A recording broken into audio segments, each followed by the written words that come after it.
Assalamualaikum warahmatullahi wabarakatuh. Perkenalkan, nama saya Fizar Rihan Ramadan dengan NPM 24.153. Di sini saya akan menjelaskan materi dalam mata kuliah Sosiologi Hukum dengan judul materi Karakteristik Kajian Sosiologi Hukum. Untuk yang pertama yaitu kita akan membahas tentang apa itu sosiologi hukum. Jadi sosiologi hukum itu merupakan cabang ilmu yang mempelajari hubungan timbal balik antara hukum dan masyarakat. Fokus utamanya adalah bagaimana hukum bekerja dalam kenyataan sosial atau kita sebut dengan law in action, bukan hanya sebagai norma tertulis atau law in the books. Selanjutnya kita akan langsung masuk kepada poin-poin karakteristik kajian sosiologi hukum. Ada 8 poin yang akan saya bahas di sini. Yang pertama yaitu bersifat empiris. Sosiologi hukum ini bersifat empiris yang artinya kajian ini didasarkan pada fakta-fakta nyata yang terjadi di masyarakat.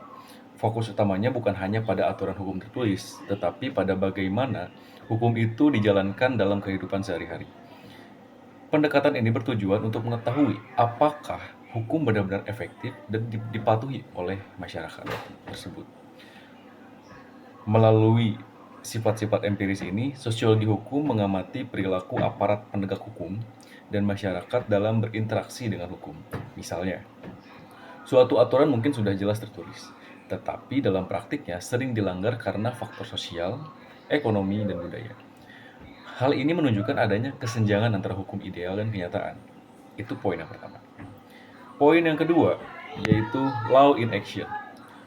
Sosiologi hukum ini menitikberatkan pada law in action, yaitu bagaimana hukum diterapkan dalam praktik.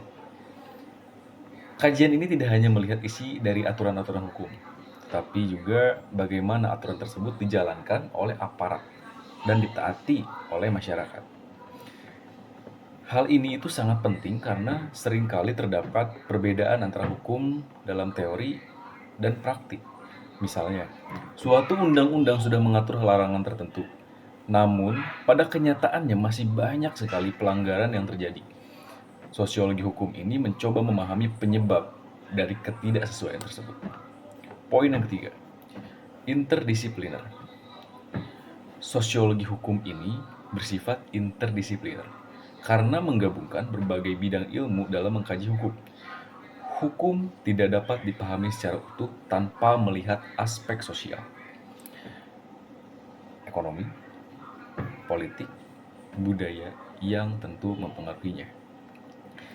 Di dalam kajian tersebut, sosiologi hukum ini memanfaatkan konsep dari sosiologi untuk memahami struktur dan interaksi sosial. Dari ilmu hukum, digunakan dasar normatif sebagai acuan aturan. Antropologi pun membantu memahami hukum adat, sementara ilmu politik menjelaskan pengaruh kekuasaan terhadap hukum. Ekonomi pun berperan dalam menjelaskan faktor kesejahteraan yang mempengaruhi kepatuhan hukum. Poin yang keempat, fenomena sosial.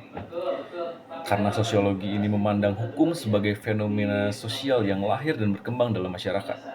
Hukum bukan hanya aturan tertulis, tetapi juga mencerminkan nilai, norma, dan budaya yang berlaku. Sebagai fenomena sosial, hukum dipengaruhi oleh kondisi masyarakat. Misalnya, dalam masyarakat yang menjunjung tinggi nilai-nilai musyawarah, penyelesaian sengketa sering dilakukan secara kekeluargaan daripada melalui pengadilan. Hal ini menunjukkan bahwa praktik hukum dapat berbeda-beda di setiap tempat. Dan selain itu, hukum juga dapat berubah mengikuti perkembangan masyarakat. Perubahan nilai sosial, teknologi, dan ekonomi akan ikut mempengaruhi isi dan penerapan hukum. Oleh karena itu, sosiologi hukum ini melihat hukum sebagai sesuatu yang dinamis. Poin kelima, dinamis dan kontekstual. Dinamis dan kontekstual sosiologi hukum memiliki karakter yang artinya hukum selalu berubah mengikuti perkembangan zaman dan kondisi masyarakat. Hukum itu sifatnya tidak tetap, tetapi terus menyesuaikan diri dengan kondisi masyarakat, dengan perubahan sosial, dengan perubahan budaya, dan dengan perubahan teknologi. Setiap masyarakat memiliki konteks yang berbeda, sehingga penerapan hukum juga bisa berbeda-beda. Apa yang dianggap benar di suatu tempat belum tentu berlaku di tempat lain. Oleh karena itu, sosiologi hukum menekankan pentingnya memahami konteks sosial dalam menganalisis hukum.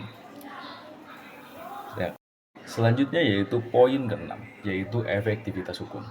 Sosiologi hukum itu mengkaji efektivitas hukum, yang artinya sejauh mana hukum dapat berfungsi dan mencapai tujuannya dalam masyarakat.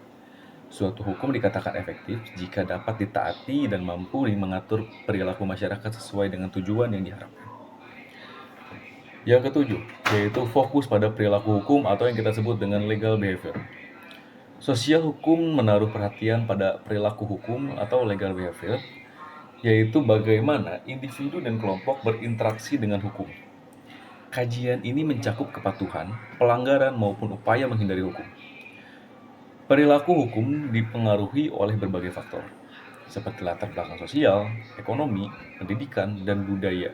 Misalnya, seseorang mungkin melanggar hukum karena tekanan ekonomi atau kurangnya pemahaman tentang aturan.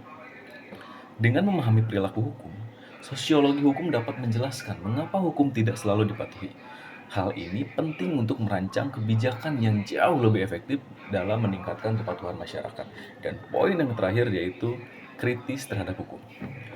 Sosiologi hukum ini bersifat kritis terhadap hukum, yang artinya tidak hanya menerima hukum sebagai sesuatu yang ideal, tetapi sosiologi hukum ini juga menerima hukum sebagai alat untuk mengkaji kekurangan dan ketimpangan yang ada.